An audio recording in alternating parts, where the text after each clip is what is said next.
Catalunya Ràdio, la ràdio nacional de Catalunya.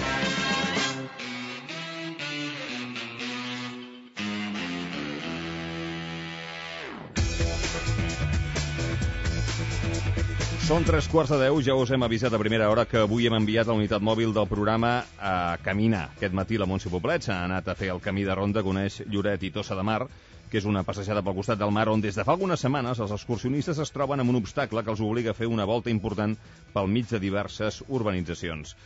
Montse Poblet, què tal? Bon dia. Hola, bon dia. Què passa? Aviam, primer t'explicaré el que he fet.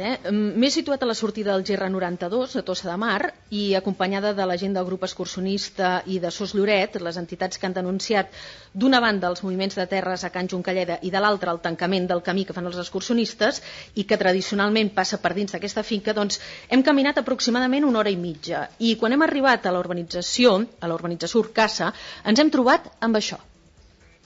És que a partir d'aquí totes les senyals ja estan borrades.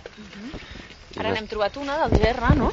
I ara ja no n'hi ha cap més. Vull dir que en principi arribes aquí és un punt que el que ve caminant no sap per on ha de continuar perquè les senyals han estat esborrades. Parlem d'aquelles marques, aquelles ratlletes vermelles i blanques que et trobes quan vas a caminar i que estan esborrades de l'escorça dels troncs, però els nostres guies m'han portat fins al punt conflictiu, jo sí que hi he arribat, i la porta que dona accés a Can Juncalleda i que tant els meus acompanyants com els oients que ens han fet arribar aquest cas diuen que des que van denunciar els moviments de terres a la zona protegida de Cala Morisca, doncs aquesta porta està tancada. La veritat és que no sé si per casualitat, però quan nosaltres hem arribat ens esperaven uns senyors amb un cotxet d'aquests de camp de golf i ens han obert, no els hi hem hagut ni de demanar, han girat cua sense donar-nos més explicacions i hem pogut entrar. Què hem vist a dins de la finca? Doncs hem vist un bosc de pins molt net, sense gens de sotabosc, les restes de més marques esborrades i, segons el que m'han explicat els portaveus de Sos Lloret, un camí més ample que el que hi havia fa uns mesos i fins i tot una nova via que ens porta fins a Cala Morisca, una via que s'ha fet a dins del bosc justament en aquesta zona protegida i que van ser precisament aquests moviments de terres els que van provocar la denúncia de Sos Lloret i l'ordre d'aturar les obres. També m'expliquen que si com a excursionista seguís per aquest camí, travessant tota la propietat, al final el que em trobaria és una altra tanca i hauria de donar tota la volta. Resumint, que no em queda cap més remei que fer marxa enrere i o bé intentar passar pel vell camí de ronda que voreja la finca i que fa anys que ningú fa servir perquè és perillós, està al costat d'uns penya-segats i no s'hi ha fet manteniment, o bé anar pel mig de les urbanitzacions, en una volta que dura aproximadament 1 hora. Bé, això és el que passa i ara el que hem fet ha estat venir fins a l'Ajuntament de Lloret, on estem ara, i tenim asseguts al voltant d'una taula 3 convidats. L'Ignasi Riera, regidor de Medi Ambient de l'Ajuntament de Lloret. Bon dia, Ignasi. Hola, bon dia. Tenim també l'Imma Domínguez, de Plataforma Sos Lloret. Bon dia. Hola, bon dia. I en Marc Toral, que és el responsable de jardineria de la finca Can Juncalleda. Bon dia. Hola, bon dia. Tots teus, perquè els hi facis les preguntes. Home, doncs, d'entrada, per l'Ajuntament, què han fet vostès fins ara? Bé, nosaltres, en el moment que vàrem detectar que el camí aquest estava tancat, ens vàrem posar en contacte amb la propietat perquè obrissin el camí. Ja fa quasi bé un any que tenim un informe pericial sobre la taula en el qual demostra que aquest és un camí que forma part del GR92, que és un camí de ronda públic, i vàrem exigir a la propietat que obrissin el camí aquest, com efectivament així ens han fet aquest cap de setmana. Des de la primera denúncia via mail que ens va fer un ciutadà fins ara han passat uns 15 dies.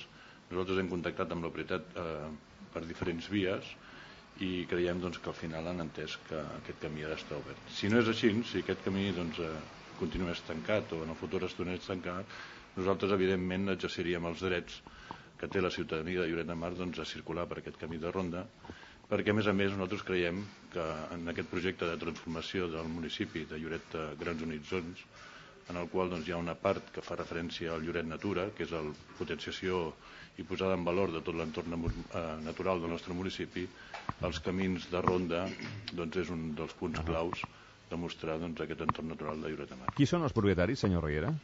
Els propietaris és una empresa, un particular, que fa poc que ha comprat aquesta parcel·la. Una empresa o un particular? Bé, vostè haurà d'entendre que com per la llei de protecció de dades jo no puc desvetllar qui és el propietari, això és una tasca que hauran de fer vostès com a periodistes. Jo el que sí que li puc dir és que aquesta finca és una finca molt gran, que ha passat per 3 mans en els últims 10 anys i que en aquests moments doncs, hi ha un propietari doncs, que està fent doncs, totes unes tasques de manteniment que és unes tasques que des de la ciutadania doncs, també es reclama. Quantes vegades hem sentit a parlar que per tot el tema dels incendis forestals doncs, les parcel·les s'han de mantenir netes, s'han de netejar, s'han d'arreglar, els camins de protecció d'aquestes parcel·les per la protecció d'incendis doncs, també s'han de mantenir i llavors aquesta feina s'està fent. Vostè sabia que aquest cap de setmana anaven a obrir o no? Jo sabia que aquest cap de setmana anaven a obrir, sí, perquè nosaltres, evidentment, és el que li he dit abans, fa 15 dies que sabem que aquest camí està tancat, fa 15 dies doncs, que estem en contacte amb la parcel·la, amb la propietat, hem utilitzat diferents vies de comunicació amb els propietaris, inclús doncs, l'alcalde ha fet gestions, perquè és el que li estic dient. Nosaltres creiem cabdal doncs, que els camins de ronda estiguin oberts perquè estem doncs, amb aquest projecte de grans horitzons del nostre municipi de transformació i de potenciació de l'entorn natural. Però els hi han donat garanties que a partir d'ara ja quedarà obert? Tenim garanties que a partir d'ara estarà obert. Nosaltres continuem negociant amb ells perquè el que ens interessaria doncs, és que aquest camí de ronda que passa per darrere de la casa i passa per un lloc doncs, que poder no té les mateixes vistes que tindria el camí de ronda originari que passa per tot el que és el front litoral, doncs nosaltres el que volem és que aquest camí de ronda doncs, passi per la primera línia de mar i estem doncs, parlant amb ells perquè això sigui una realitat.